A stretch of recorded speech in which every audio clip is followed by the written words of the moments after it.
ایک آدمی نے 2 یا 4 سال پہلے ہمارے پیسے بزنس میں لگائے،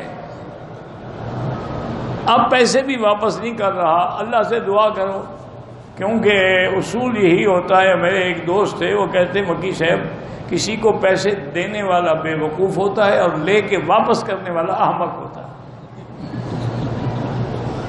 میں کہا کیوں دیے تم نے؟ کیا گارنٹی تھی تمہارے پاس؟